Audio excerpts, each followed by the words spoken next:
Hello friends and welcome to the Hindu editorial analysis for 31st of July 2023। तो शुरू करते हैं आज का एडिटोरियल एनालिसिस।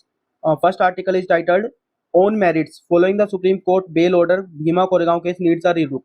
तो कॉन्टेक्स्ट ये है, जो अभी रिसेंटली सुप्रीम कोर्ट ने यूएपीए एक्ट में जो भीमा कोरेगांव केस में थे वहां पे उनको जो बेल ग्रांट की है, तो उसके रिगार्डिंग ये आर्टिकल है। The granting of bail demonstrates how even under a stringent anti-terrorism law, denial of bail need not to be the norm। तो यहाँ पे ऑथर का यही कहना है कि जो कोर्ट ने भी कई बार अपने जजमेंट्स में या बेल के एप्लीकेशंस को प्रोसेस करते टाइम कहा है कि bail should not be the norm and a preliminary assessment can lay bare the weaknesses of a police case. ठीक है ना। तो यहाँ पे ये ऑथर ने जो है जो जजमेंट में बात आई उसको हाईलाइट किया है। और तो यहाँ पे देख लेते हैं यूएपी एक्ट के जो सेक्शन 43D है, वो ये कहता है कि no court can grant bail if there are reasonable grounds to believe the accusation is true. तो हालांकि ये प्रोविजन होने के बावजूद भी उसको ग्रांट दी गई है। तो मतलब यहाँ पे क्या है, यहाँ पे एक और चीज भी ऑथर ने बोली है कि जो कमेंट दिया ऑर्डर में, वो ऑथर ने जो ऑनरेबल सुप्रीम कोर्ट है उसने ये कहा था कि mere participation in seminars by itself can not constitute an offence under the bail restricting sections of 1967 UAPA act with which they have been charged. तो यानी कि सिर्फ अगर पार्टिसिपेशन कर रहा है तो उसमें आपको ये नहीं कहेंगे कि आप उसको बेल भी डिनाई कर देंगे। दूसरी चीज यहाँ पे कॉन्सेप्ट डिफॉल्ट बेल का है, तो आप इसको याद रखते हैं डिफॉल्ट बेल क्या होती है। तो डिफॉल्ट बेल होती है it is due to the charge sheet against her. Default bail is granted that due to the charge sheet against her not being filed within the stipulated time. तो अगर stipulated time में charge sheet नहीं file होती है तो मतलब कि जो भी एक्यूज्ड है उसको डिफॉल्ट बेल मिल जाती है। ठीक है। Next article is rap on the knuckles. Supreme court has tried to hold states and centre to account on mob violence. तो जो रिसेंट जो आजकल देखने को मिल रहा है इश्यूज जो मॉब लिंचिंग और उससे रिलेटेड है, इस तरह के उनसे उसके रिगार्डिंग है ये। तो यहाँ पे होता है ये एक इसका एक ओपिनियन में भी आज इसका आर्टिकल है, वहाँ पे और डिस्कस करेंगे हम।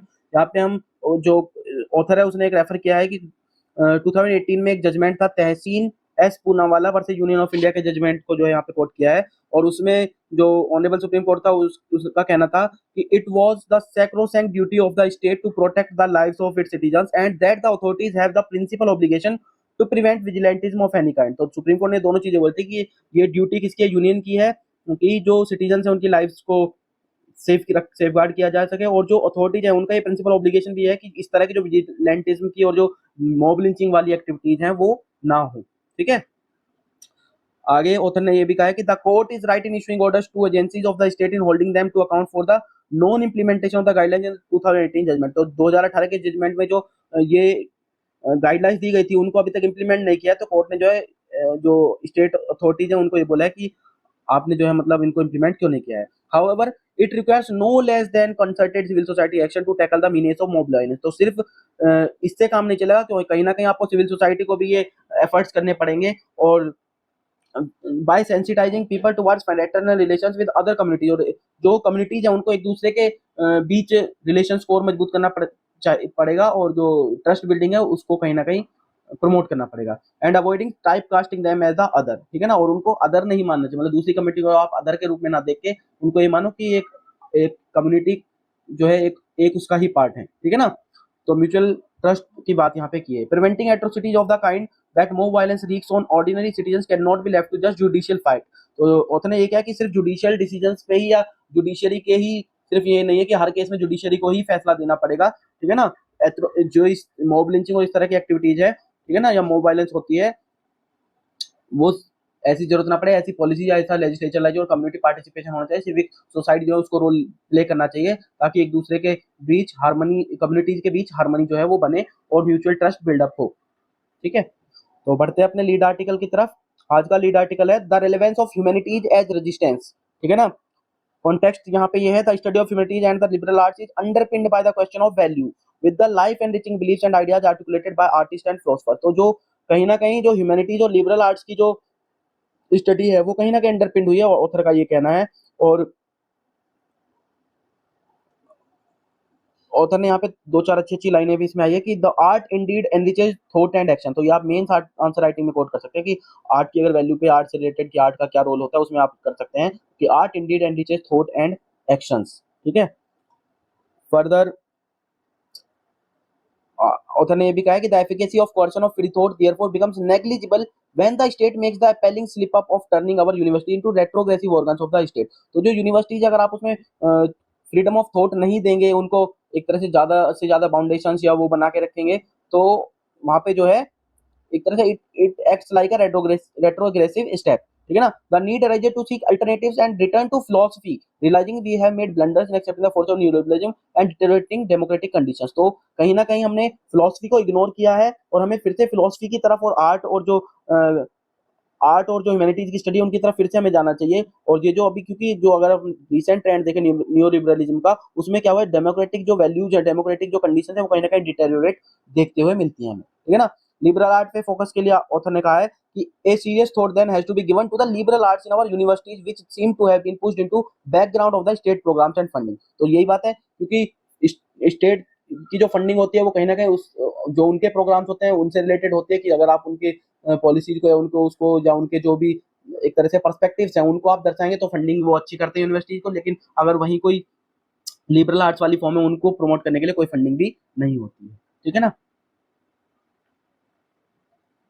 Further, our humanities program therefore have to be spirited enough to act as safeguards against the worst irrational thinking and search us from the wisdom of poetry and literature, philosophy and theology, the arts and history। तो मतलब जो present time में हम कहीं ना कहीं इन सब चीजों से धीरे धीरे दूर हो रहे हैं, क्योंकि यूनिवर्सिटीज में इन चीजों पर अब कम जोर दिया जाता है, ठीक है ना। किस पे? एक तो रेशनल थिंकिंग पे, wisdom of poetry and literature को भी एक तरह से नेग्लेक्ट किया गया, फिलोसफी एंड थियोलॉजी को भी, और आर्ट्स और हिस्ट्री को भी नेग्लेक्ट किया जा रहा है। Evoking a deeply felt sense of historical milieu of the period, music offered a scathing critique of the anti-humanistic workings of the state apparatus। Weapon क्या बताया है कि ऑथर ने यही कहा है कि जो अगर आप एजुकेशन कल्चर फिलोसफी और आर्ट में देंगे, ठीक है ना, it has the potential to bring forth as Martha Nussbaum writes an advanced humanist society accomplished to oppose the rebirth of nationalism, the triviality of technology, the vulgarity of commerce and the cultivated stupidity of the media and the university। तो author ने यहाँ पे एक दूसरे author के view को जो है अपने कोरोबोरेशन के लिए यूज किया है, कि उन्होंने ये कहा था कि ये जो अगर हम एजुकेशन में कल्चर और फिलोसफी और आर्ट को प्रमोट करेंगे, तो ये जो जो रीबर्थ ऑफ नेशनलिज्म वाली बातें हैं, या जो टेक्नोलॉजी की ट्रिवियल है, या जो कॉमर्स की वल्गैरिटी है कि हम एक तरह से कंज्यूमर सेंट्रिक हो गए हैं, और जो स्टूपिडिटी ऑफ मीडिया, की मीडिया में देखेंगे आपकी मिस इन्फॉर्मेशन का जो ट्रेंड बढ़ गया है, ठीक है ना, इस तरह का वो सब जो है, या फेक न्यूज का जो बढ़ गया है, तो वो कहीं ना कहीं कंट्रोल हो पाएंगे, ठीक है ना। सेकंड चीज जो लिबरल आर्ट करता है वो ये है कि steeped in the love of the art students will readily come together across divisions of class, race and religion. तो वही म्यूचुअल कोऑपरेशन को और कहीं ना कहीं हार्मनी को जो है बिल्डअप करता है, और इंटरकल्चरल जो बॉन्ड्स है उनको स्ट्रॉन्ग करता है, ठीक है ना। तो यही ऑथर ने इसमें बताया है। Next article is bitter truths in Maharashtra sugar field. Sugar fields में जो एक्चुअली जो वहाँ पे लेबर है, शुगर फील्ड्स में जो माइग्रेंट लेबरर्स हैं जो कि महाराष्ट्र में शुगर फील्ड्स में काम करते हैं, उनकी कंडीशन को पथेटिक बताते हुए यहाँ पे जो है ऑथर ने हाईलाइट किया है कि बॉम्बे हाईकोर्ट ने taken suo motu cognizance of the exploitation of the intra-state workforce that migrates seasonally from the drought affected and water scarce region of Marathwada to sugar belt region of western Maharashtra। तो ये intra state migration का एक issue को जो है highlight किया कि जो ड्रोट अफेक्टेड वाले रीजन से जो वहाँ के जो रीजन के जो लोग थे, वो पीपल माइग्रेट कहाँ कर जाते हैं, जो आपका जो शुगर बेल्ट है वेस्टर्न महाराष्ट्र के उसमें, ठीक है ना। और आप ये बताते हैं कि वहां से one of the top sugar producer in India, इसके अलावा यूपी भी है, आंध्र प्रदेश वगैरह भी टॉप प्रोड्यूसर्स में आते हैं कंट्री में, ठीक है ना। ऑथर ने यहाँ पे कहा है कि ये जो लोग हैं जो इंटर स्टेट माइग्रेंट वर्कर्स है, they remain critically marginalised and oppressed for several decades. काफी टाइम से मतलब इनका मार्जिनाइजेशन हुआ है। रीजंस ऑथर ने कुछ हाईलाइट किए यहाँ पे, उसमें से मेजर देख लेते हैं जो ऑथर ने हाईलाइट किए यहाँ पे। तो ऑथर कह रहा है कि prolonged drought conditions, repeated crop failure, debt, acute unemployment create an and most situations for Marathwada rural labor and ultimately they have to migrate seasonally। और जो सीजनल माइग्रेशन इन पर्टिकुलर जो ऊपर रीजंस बताए उनकी वजह से होता है, ठीक है ना। यहाँ पे एक ऑथर ने ये भी कहा है कि यहाँ पे एक सिस्टम को भी यहाँ पे बताया उन्होंने, मुकद्दम वाला सिस्टम पे जो है ऑथर ने हाईलाइट किया। मुकद्दम एक्चुअली क्या होता है, जो लेबर कॉन्ट्रैक्ट होता है उसको बोलते हैं मुकद्दम, और जो लेबर कपल्स होते हैं उनको बोलते हैं कोयताज। तो ये टर्मिनोलॉजी चाहे तो याद रख सकते हैं। मुकद्दम सिस्टम जरूर बात कर लेते हैं यहाँ पे। मुकद्दर सिस्टम जो है वो मेन फोकल पॉइंट रहता है, क्योंकि migrant workers are very dependent on the muqaddam, ठीक है ना। उसमें वो कंडीशंस वगैरह सब लिख दी जाती है। It creates adequate space to control migrant workers, violates labor laws and is unfavorable to establish any relationship between the factory and worker। तो ये मुकद्दम सिस्टम में एक्चुअली कॉन्ट्रैक्ट हो जाता है कि आप इतने पीरियड के लिए और इस हिसाब से जो है काम करेंगे। तो इसमें क्या होता है, एक तो जो माइग्रेंट वर्कर्स है उन पे कंट्रोल बढ़ जाता है, दूसरा ये लेबर लॉ के एक तरह से अगेंस्ट में जाता है, ठीक है ना। दूसरा अनफेवरेबल हो जाता है रिलेशनशिप फैक्ट्री और वर्कर्स के बीच में, एक अच्छी रिलेशनशिप जो इससे एस्टेब्लिश नहीं होती है। तो यहाँ पे ऑथर ने जो कुछ हाईलाइट ये भी किया है कि डाटा में गैप्स होते हैं, वुमेन्स और चिल्ड्रंस की जो इश्यूज हैं वो अनरिजॉल्व रह जाते हैं कहीं कहीं, ठीक है ना। Inadequate data is a stumbling block in framing meaningful policy of seasonal. तो इन सीजनल माइग्रेंट्स के लिए कोई पॉलिसी आप कोई अच्छा स्टेप क्यों नहीं ले पाते, क्योंकि हमारे पास देखते हैं तो डाटा ही इनएडिकेट पाया जाता है, हमारे पास कंप्लीट डाटा ही नहीं होता है कि कितने लोग एक्चुअल में इंटरस्टेट माइग्रेंट कर रहे हैं या कितने लोग इससे अफेक्टेड हैं, ठीक है ना। तो इसके लिए सॉल्यूशन ऑथर ने ये बताया कि periodic and time out enumerating exercise are critical to create a data bank of seasonal migrants that is credible. मतलब वो भी है कि आप डेटा तो कलेक्ट और ऐसा डाटा होना चाहिए जो कि क्रेडिबल हो, ऐसा नहीं कि आप कुछ भी डाटा इकट्ठा करके बता दें। तो डाटा होना चाहिए आपके पास एक तो, और वो क्रेडिबल डाटा होना चाहिए, ठीक है ना, और वो पीरियोडिक होना चाहिए, ठीक है। इसमें एक जो प्रीवियसली एक जो अभी पिछले साल जो है एक लॉन्च भी किया गया था, वो था technology aided migration tracking system application was launch in 2022। हालांकि ये इसके लिए नहीं यूज था पीरियोडिक लेवल के लिए, लेकिन उन्होंने ये कहा कि इस तरह का जो प्लेटफॉर्म है, इस तरह का सिस्टम जो है वो यूज किया जा सकता है इनके लिए भी। ये जो है actually women and child development department में लॉन्च किया था महाराष्ट्र के ने, और ये first of its kind project था जिससे जो है डाटा बैंक तैयार किया गया था, ठीक है ना। और मेनली ये इसने तो एमटीएस के बारे में बताया, इतना है नहीं इंपॉर्टेंट। और यहाँ पे उतना ही जरूर है जो मैंने बात बताई कि revived MTS can be used in state sugar belt and other seasonal migration corridor. तो जो इस तरह के माइग्रेशन कॉरिडोर है वहाँ पे रिवाइड एमटीएस, मतलब रिवाइड इसलिए बोला कि जो चीजें आपको पर्टिकुलरली यूजफुल है इस तरीके से इस सिस्टम में, वो आप उनको अपने इस जो पोर्टल है या डाटाबेस है उसमें यूटिलाइज कर सकते हैं, ठीक है ना। दूसरी बात जो प्रायोरिटी एरिया की बात है वो ऑथर ने की है, addressing the plight of migrant women workers and ensuring their health safety and employment in sugar cane labour market. तो वुमेन्स के इश्यूज अगर हम देखेंगे तो हर जगह कहीं ना कहीं जेंडर गैप देखने को मिलता ही है। तो वुमेन के issues most of the time unresolved या उनके ऊपर कोई टेकअप होता ही नहीं है, ये ऑथर ने एक तरह से कहा, तो उनको भी यहाँ पे कंसिडर करने की जरूरत है। तीसरी चीज ये है कि नेशनल एजुकेशन पॉलिसीज में एम्फेसाइज जरूर किया गया था कि इक्विटेबल और इंक्लूसिव एजुकेशन जो है दिया जाए, लेकिन right to education of children who accompany their parent to sugar cane field is violated blatantly. लेकिन यहाँ पे देखने को मिलता है कि जो बच्चे अपने पेरेंट्स को अकम्प्लिश कर रहे हैं, ये जो इंट्रा स्टेट माइग्रेंट्स है, उनके राइट जो एजुकेशन से रिलेटेड वो बहुत ज्यादा बुरी तरह से प्रभावित वायलेट किए जाने को देखने को मिलते हैं, ठीक है ना। There are no sufficient alternative schooling models, कोई अल्टरनेटिव स्कूलिंग मॉडल नहीं है जो कि उनके एजुकेशन को एक तरह से री एस्टेब्लिश कर सके, या उनके जो लॉस हुआ एजुकेशन का उसको एक तरह से वापस किया जा सके या गैप को फिल किया जा सके, ठीक है ना। गवर्नमेंट इंटरवेंशन की जरूरत है, तो ऑथर ने यहाँ पे कुछ पॉइंट बताया। पहला तो ये बताया कि जो सीजनल माइग्रेंट्स है उनको एक्सेस होनी चाहिए जस्टिस के लिए, और सेफ और हेल्दी वर्किंग कंडीशंस और लिविंग कंडीशंस उनको प्रोवाइड करनी चाहिए, ठीक है ना। दूसरा ऑथर ने ये कहा है कि टारगेटेड और टाइम बाउंड जो इंटरवेंशन है वो फॉर्मुलेट करनी चाहिए स्टेट्स को। तीसरा उन्होंने बोला है कि जो लेबर एडमिनिस्ट्रेशन है उसको स्ट्रेंथन करने की जरूरत है। तो ये कुछ ऑथर ने जो है स्टेप्स बताए हैं जो एडमिनिस्ट्रेशन या गवर्नमेंट ले सकती है इंटरवीन करने के लिए इन इश्यूज में, ठीक है ना, जो ये लेबर का इशू हो रहा है। Next article is crisis of academic ethics in India. तो यहाँ पे मेनली आर्टिकल का टाइटल से ही समझ गए हो कॉन्टेक्स्ट क्या है। ऑथर ये कहना चाह रहा है कि जो एकेडमिक्स में जो एथिक्स का जो लैक है उसके रिगार्डिंग ऑथर ने यहाँ पे कुछ चीजें हाईलाइट की हैं।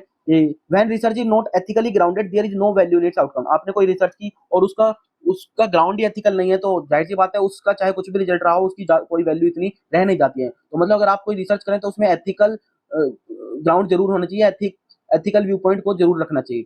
दूसरी चीज इसमें ये ऑथर ने भी कहा कि इंडिया में एथिकल गाइडलाइंस बनी ही नहीं है जब भी हम एकेडमिक्स की बात करते हैं। तो every academic should feel compelled to weed out ethical malpractices from the system, but this is not happening in India. वही इंडिया में ऐसा हो नहीं चाहिए, हालांकि होना चाहिए बट हो नहीं रहा है, ठीक है।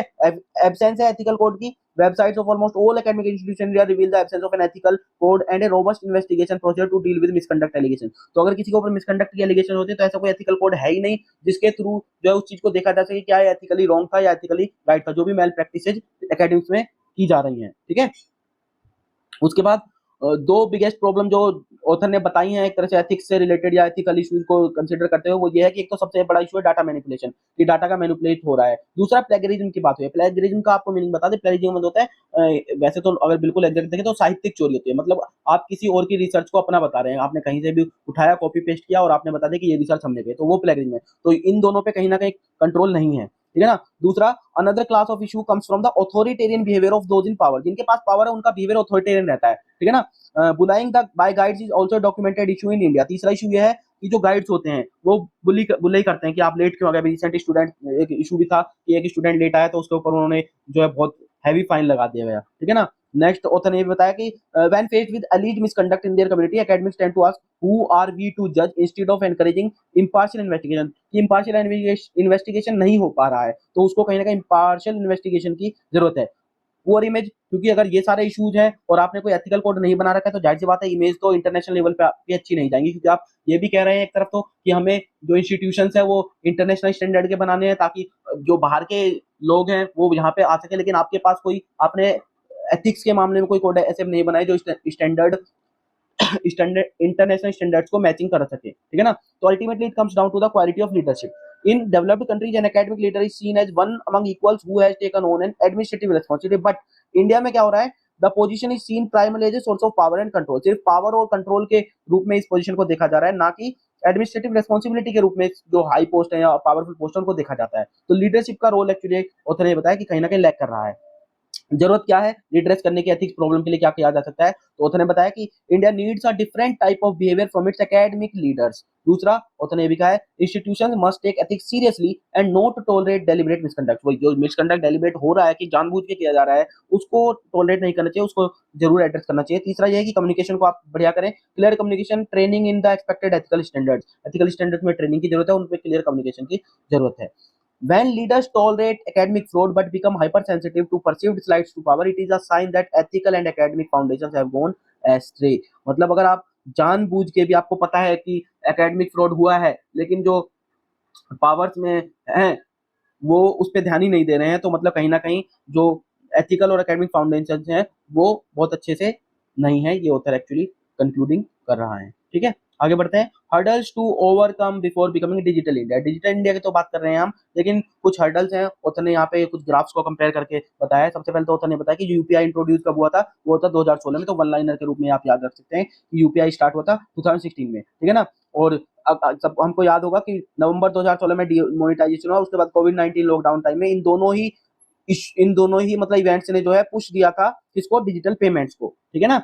और अगर हम देखें तो जो यूपीआई पेमेंट्स का शेयर है total value of digital retail payments में कंट्री में, वो 20% था मिड 2021 में, और अब जो मार्च 2023 में वो 27% तक लगभग बढ़ गया। मतलब अच्छा खासा ग्रोथ देखने को हमें डिजिटल ट्रांजैक्शन यूपीआई में एक्चुअली मिला है। और ये उन्होंने ये भी बताया कि किसके उस पे हुआ है, तो कहीं ना कहीं नेफ्ट और जो डेबिट कार्ड्स वगैरह की जो ट्रांजैक्शन है, तो मेनली तो नेफ्ट के उस पे हुआ कि नेफ्ट के ट्रांजैक्शन में कमी देखने को मिली है यूपीआई जब से स्टार्ट किया है, ठीक है ना। तो World Bank Global Findex survey, while 53% of the population had bank accounts in 2014, 80% of the population had bank account in 2017-2021। तो वर्ल्ड बैंक एक सर्वे की बात की, उसने कहा कि 2014 में केवल 53% लोग पॉपुलेशन के पास बैंक अकाउंट था, लेकिन 2017 और 2021 में जो है ज्यादा के पास है। लेकिन इसमें यही एक इशू ये भी बताया होता है कि इस पे तो आप ध्यान दे रहे हैं, लेकिन एक चीज ये भी है कि जो 38% अकाउंट है वो इनएक्टिव अकाउंट्स है, ठीक है ना। और इंडिया का जो है हाईएस्ट शेयर है इनएक्टिव अकाउंट्स में वर्ल्ड में। तो ये इशू जरूर है कि अकाउंट तो आपने खुलवा ली लेकिन वो डोरमेंट पड़े हुए या इनएक्टिव फॉर्म में पड़े हुए हैं, ठीक है ना। फिर आगे ऑथर ने कहा है only 30% of Indians in rural areas made और received any digital payment in 2021 as oppose to 40% in urban areas. तो रूरल एरियाज में डिजिटल पेमेंट थोड़ी सी कम है जो अर्बन एरियाज के कंपेरिजन में, ठीक है।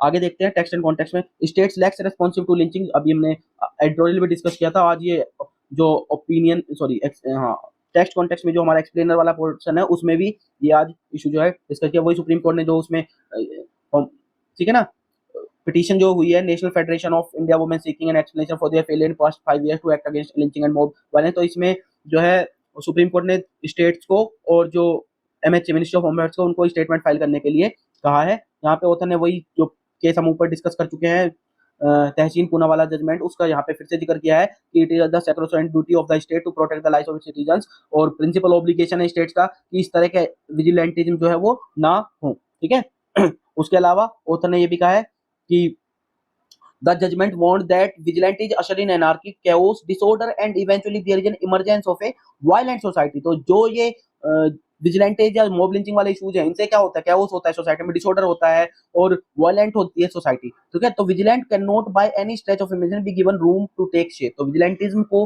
बढ़ावा देने की ऐसी होना ही नहीं चाहिए कि उसको आप स्कोप दे कि वो फैले, उसको जो है स्टार्टिंग में ही जो है वो दबाने की कोशिश करनी चाहिए कि वो ना स्प्रेड हो, ठीक है ना।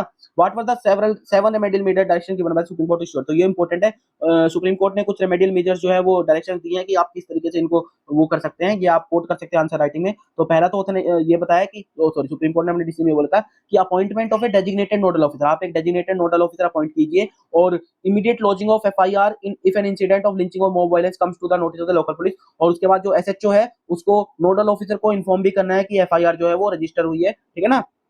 और उसके बाद नोडल ऑफिसर जो है वो इंश्योर करेगा that the families of the victims are spared of any further harassment, की जो फैमिलीज है उनका और हैरेसमेंट ना हो, ठीक है ना, क्योंकि पहले उसका जांच कीजिए।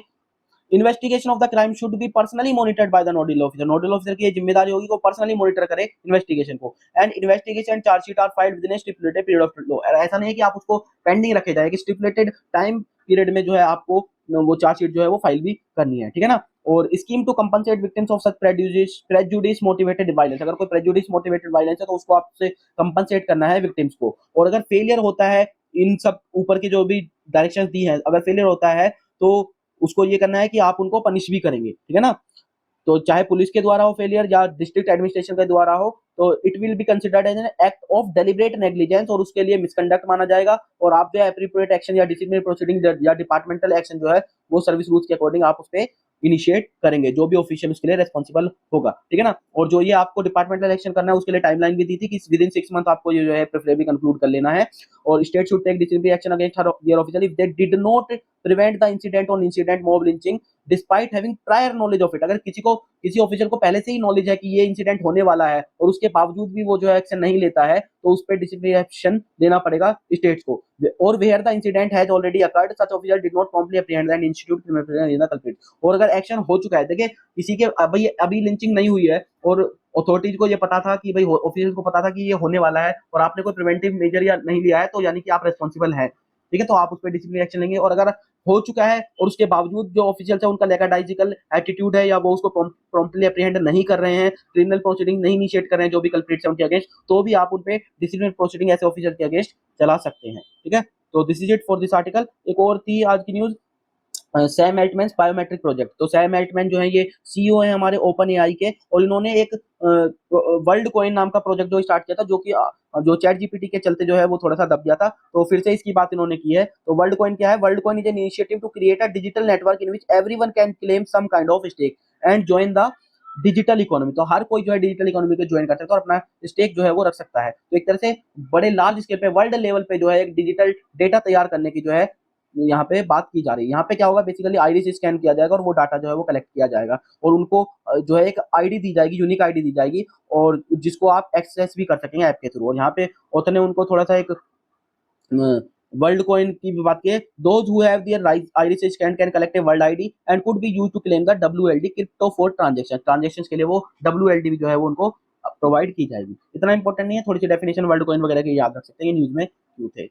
Next is post quantum cryptography securing data in the age of quantum computer. तो कंप्यूटर साइंस का ये आर्टिकल है, जो क्वांटम कंप्यूटर्स का एज है उसमें जो डेटा की सिक्योरिटी है उसके रिगार्डिंग इन्होंने ऑथर ने जो है वो बात की है, क्योंकि there has been a lot of worry about quantum computing and its potential impact on computer security, कि क्वांटम कंप्यूटिंग के पोटेंशियल तो बहुत ज्यादा है, लेकिन जो इंपैक्ट पड़ेगा कंप्यूटर की और डाटा सिक्योरिटी का वो क्या रहेगा। क्योंकि हम जानते हैं, ये पहले से बात होती आ रही है और अब भी जानते हैं कि data is the new oil and unless we protect ours others will use it for their profit. अगर हम अपना डाटा सेफ रखेंगे तो जाहिर सी बात है दूसरे लोग इसे अपने प्रॉफिट के लिए यूज करेंगे। जैसा कि देख भी सकते हैं हम कि बहुत सारी वेबसाइट जो आपके डाटा को किस तरीके से यूज कर सकती हैं। तो जो पीएम थे उन्होंने नेशनल क्वांटम मिशन जो है वो लॉन्च किया था, उसके रिगार्डिंग ये दिया गया है कि क्वांटम मिशन तो लॉन्च किया है लेकिन डाटा सिक्योरिटी और जो कंप्यूटर सिक्योरिटी है उसके रिगार्डिंग भी स्टेप्स लेने की जरूरत है। बाकी यहाँ पे डिस्कस किया है वही कि पहले कंप्यूटिंग में क्या होता था और जो हम क्वांटम कंप्यूटिंग की बात करें उसको कैसे से गया, तो एक तरह से जो उसका प्रोसीजर है वो सारा डिस्कस किया गया है।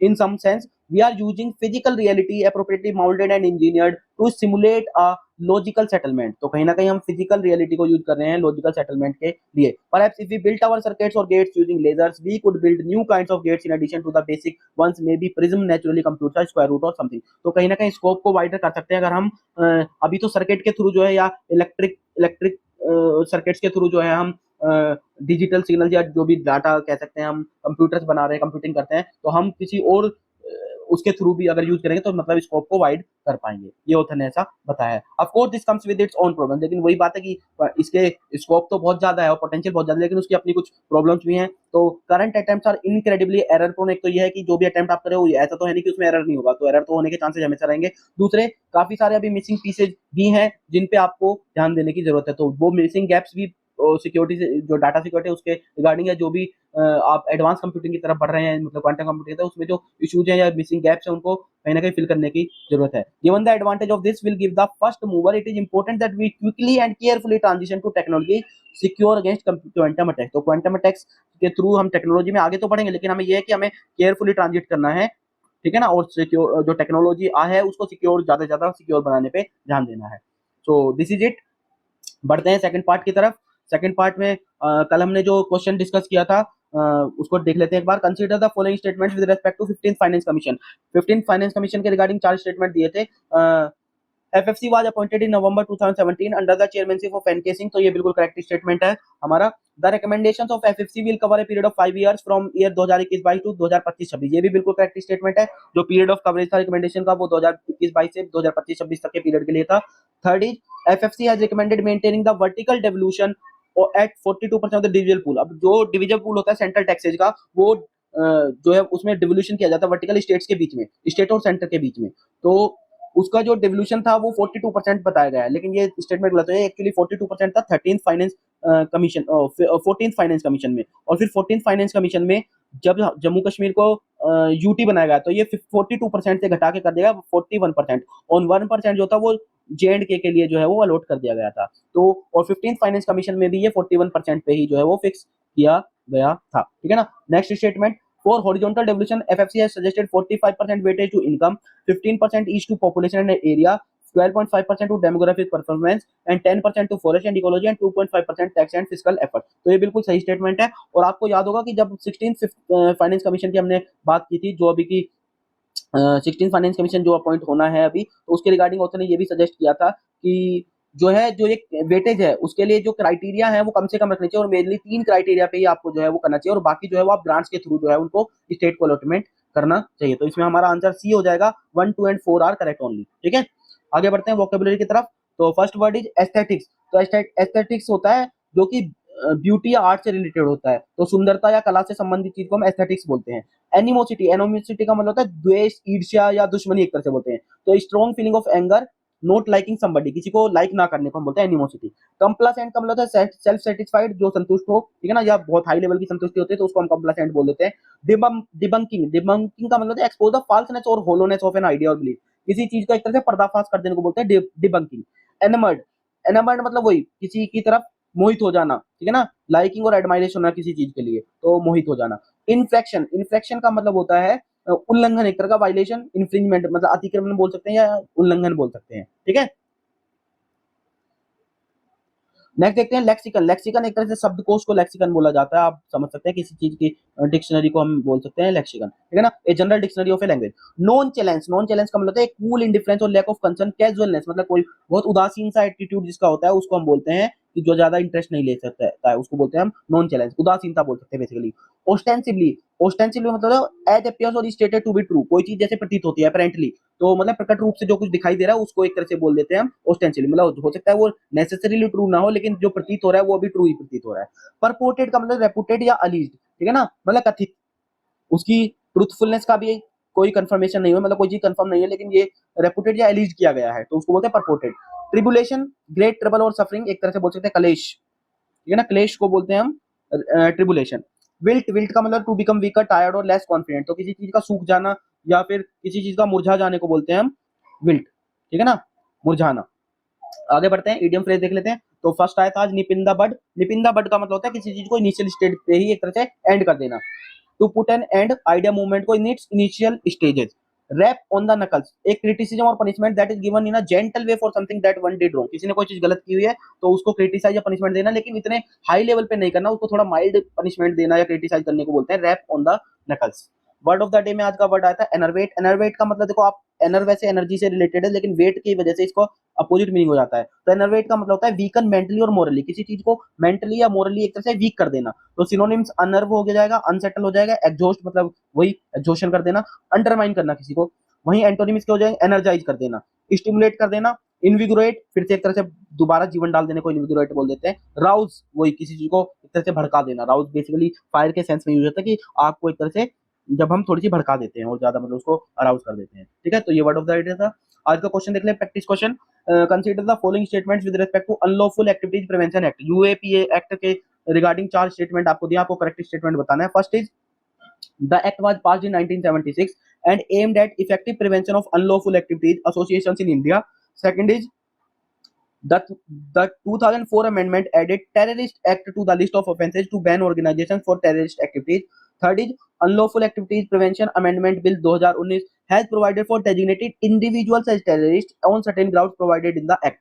And last statement is the act empowers the DG of NIA, National Investigation Agency, to grant approval for seizure of attachment of property when the case is investigated by the said agency. तो ये 4 statement आपको UAPA के regarding देखने हैं और बताना है correct statement कौन से है। ऑप्शन है 1 and 3 only, 1 3 and 4 only, 2 3 and 4 only and 1 2 3 and 4। तो आप आंसर इसका कमेंट सेक्शन में कीजिए और अगर आपको ये वीडियो पसंद आ रहा है तो आप इसको लाइक कीजिए। वन व्यू 1 लाइक पे हम फोकस कर रहे हैं। अगर आपको पसंद आ रहा है तो लाइक जरूर कीजिए और चैनल को शेयर और सब्सक्राइब कीजिए ताकि आउटरीच बढ़ सके। ठीक है, थैंक यू।